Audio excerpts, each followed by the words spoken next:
So Shane Gillis's ex-girlfriend Grace Brussel decided it was time to use Shane Gillis's name for clout since breaking up last year. I knew it was just a matter of time before she started coming out on podcasts trying to get some attention because this girl is a straight-up clout goblin. She was featured on some really dumb girls podcast called For the Girls, and the title of the episode was What It's Like to Break Up with a Celebrity. I don't think she could have picked a title that was more on the nose. This girl was thirsty for the clicks, and it all just reeks of desperation, and look at me. Shane was her ticket to fame, and now she's trying to use his name again to get more attention. The whole episode, she doesn't say anything that is real, only platitudes. And I think because she's good looking, no one has told her she's not funny, and her narcissism makes her oblivious to that fact. I bet she is single-handedly responsible for why Shane doesn't think women are that funny. I think it's safe to assume her looks were doing a lot of the heavy lifting in that relationship because it certainly isn't her intellect or humor. Take a look. Photos of you with a famous comedian, and I was like, how did you even meet? Like, what happened? I don't even want to tell you don't have how to. we met. No, here's why. Because I don't want bitches to get any ideas. Like, I really just, I don't want them to go, I know, oh, well, she did that. So I know, like, because that is what girls do. Like, no, yeah, like, no, girls are sick. I know. I love them. I'm watching it. What? No, it's weird. No, I'm it's still mad about because you did it, so they like want to be a part of that. Oh, trust world. me, there are more. Yeah, I could. Yeah. But yeah, no, like I was in this relationship and How long did you date? For like a year, and then it was like kind of an on and off thing, and this is his nightmare. Hey. Hi. But you're allowed to. You've been doing such. The Illuminati's gonna get my ass. No, you're allowed to do it. I know, it's literally my fucking life. And honestly, like, he was my best friend, and I think he's literally the most talented, funniest. Like, he's the GOAT. And something that really pissed me off about that time was that people were saying such mean things about him and being like, oh, she's like hot, she's a gold digger, like whatever. I'm so protective and like loyal. Like, it really, and I never said anything about it, but I was like, fuck these fucking people, like, shut up. Yeah. And he's hilarious, and fuck you. Like, I don't know. Like, people were just being so mean. I'm like, I know, they were. And he's just like, I don't know. So straight off the bat, she comes in there saying she won't tell anyone how she met Shane because she doesn't want to give any girls ideas. That sounds like a jealous, insecure kind of thing to say. Very gatekeeping and pick me, like emphasizing girls can't be trusted.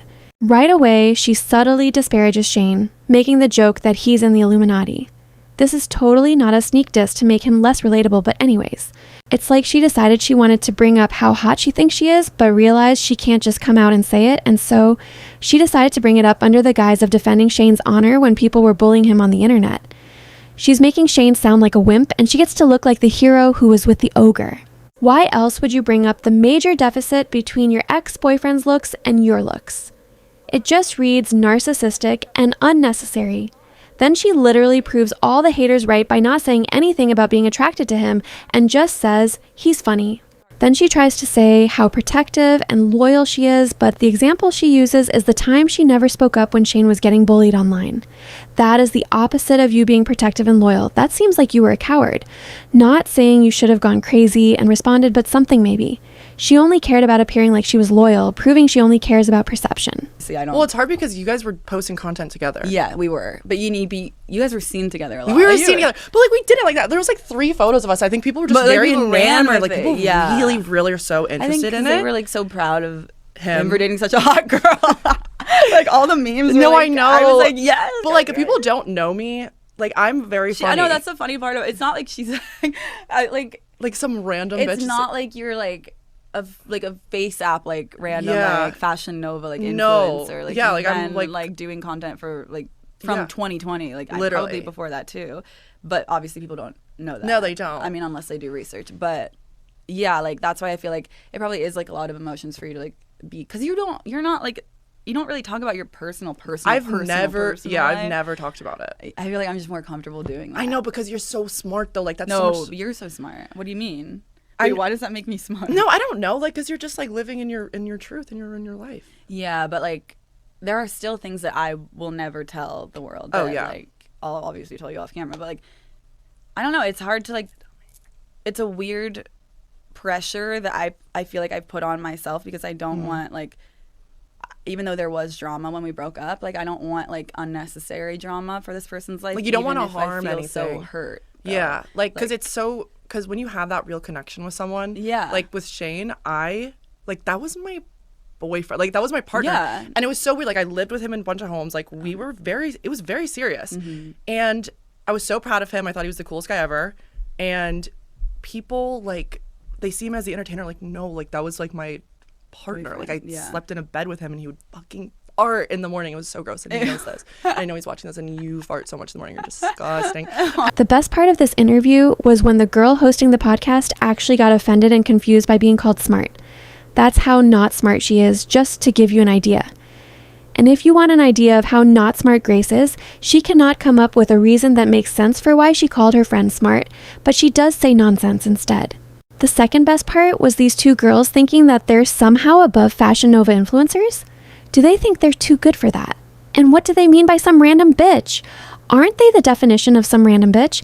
They are oblivious, self-involved, vapid influencers. I don't know what the fuck she was even trying to say in this interview, but these girls are not working with a full deck. Both of them just compliment each other in untrue ways, and neither one of them has anything real to say. Grace seems perfectly happy complimenting herself and shading Shane. But if that's not enough, she needs everyone to see her as the cool girl. And guys, she's just so private. And could you get more narcissistic than mentioning that you know Shane is watching this? Suggesting he can't help himself because everyone is so obsessed with you, right? It's a very self-important thing to say. Watch her prove she's a hater as she sneak disses Shane and tries to throw him under the bus. Like, was he a great boyfriend? Like, and a good partner? Don't ask me that question. Why would you ask me that? No one ever asked me that. It was so weird. Why would you ask me that? Was he a boyfriend? Did I feel emotionally? No. Yeah. It's like I have to laugh out loud. Like, what the fuck? He's somebody's uncle. Like, he's just like an uncle. Like, I don't know how to explain. He's like some guy off the street. It got harder to be with each other. But like, I'm really proud of him, and I think he's going to be doing some really good things, and I'm stronger than the fucking Marines because this breakup was so hard. And I'm finally like, okay, I'm over it. Like, I'm in therapy, I'm like talking about it. I'm like, okay, you don't have to be over it because that's like a huge life of like we lived in 3 homes together. And, like it's crazy. That's a big I moved to Texas for him. You like celebrities, but it was cool. But it was also probably a lot because it was really stressful. I mean, I can't even imagine. You probably felt just a lot of pressure on you to like be like grounded and like not like. Because I've never done this shit. Yeah, like, I've never. No one knows how to get famous. By the way, like no one knows how to get famous or like how to be famous. Actually, or, like, kind of like wants it though, because it like happens. Like he's just good at what he does. Yeah, and that's amazing. But like you can still appreciate him as a person, but understand that it wasn't what you needed as a partner. Like that isn't. You didn't deserve. Just because someone's a celebrity doesn't mean that they get an exemption from being a good partner. So like your experience with him is so valid, and like when did you guys break up? We broke up like technically like in August, but we like did like a little dance. We did a little dance, like the little back and forth, and the back and forth, and the this and that, and the up and the down. Fun. So like blurry like edges of like the I've never done that before. Yeah, it was just serious, but like we really cared about each other, and it didn't work out. But like I have to like become my own diva. Yeah, because that's what I'm saying. I think you should take this opportunity and run with it to like to show people how funny you are, like on your own without a boyfriend that's like funny. They could never because you are this. So funny. I know. They have no idea. Like that's not only are you like hot, but you're actually very they're gonna funny. be sick. They're gonna be freaking out. People are going to be so smart, and you're like so creative. But I think also just like, can I give you unsolicited advice? Like, please be nicer to yourself because. Oh my God, that's such a nice thing to say. No, I mean it. Like I just now have like finally released. Sorry, go ahead. I'm sure this is a crazy thing to do. Like I feel like I kept getting online and being like, guess what? This week I'm actually healed. Like this week I actually. Oh my God, that is so fucking real. What you're saying to me right now. I would like kind of like you would have a good 4 days. Yeah, I would be like, oh my God, I feel dopamine. I'm healed. Like I'm ready to date. Literally. And then I tell everyone, they're like, yes. You've said that 3 times. Yeah. And then I would like go home at night and I would be like, why when I'm alone do I feel so like lonely and sad about someone that like everyone in my life hates? We should be best friends again and get into a huge fight again, and we should always. We're very similar. I think that's a perfect clip to end it on. These two girls don't have a brain cell between them, unfortunately, so we didn't get any good questions or insight. Grace is so self-involved and narcissistic that nothing she said came off authentic, and nothing wasn't completely about herself. Anything she said about Shane was hollow and surface level. For most of the podcast, she just said facts or synonyms for the word relationship when referring to him, like saying he's my partner, Shane was my boyfriend, we slept in the same bed. Just nondescript info. I think she proved that gold digger status correct, and she most certainly didn't have a meaningful relationship with Shane.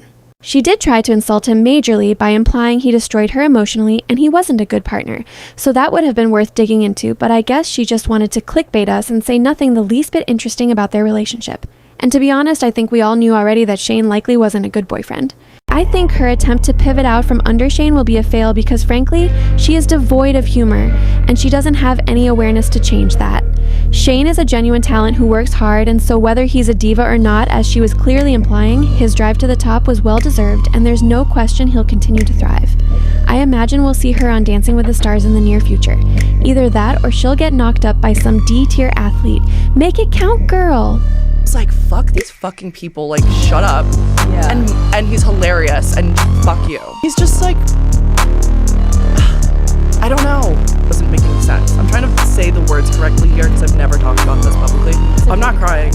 Okay. I really are so interested in it. We're like so proud of him for dating such a hot girl. I know. I was like, I know. Like, if people don't know me, like, I'm very funny. I know, that's the funny part. Like, I'm very funny. I always come on these, I'm always thinking about this, I'm gonna be so fucking funny. I'm like, now I'm being real. No, you are being so funny. He has a hard life. Like, has $1 billion and everyone loves him. You have literally, I fucking do this. Are you kidding me? I can talk about jerking off like one to 30,000 people. You did stand up? No. The really healthy relationship with drinking. When they're doing the sweet guy bit, like, they could never because believe you are it. so funny. I know. Like, they have no idea. Like, that's not only are you like hot, but you're actually very they're gonna funny. be sick. They're gonna be freaking out. They're gonna be sick. They're gonna be. Everyone goes and they cheer for him. They have parades for him and everything. Yeah. Subscribe if you like videos psychotically overanalyzing behavior. And what do you think? Was Grace and Shane's relationship real? Or was she just in it for the attention?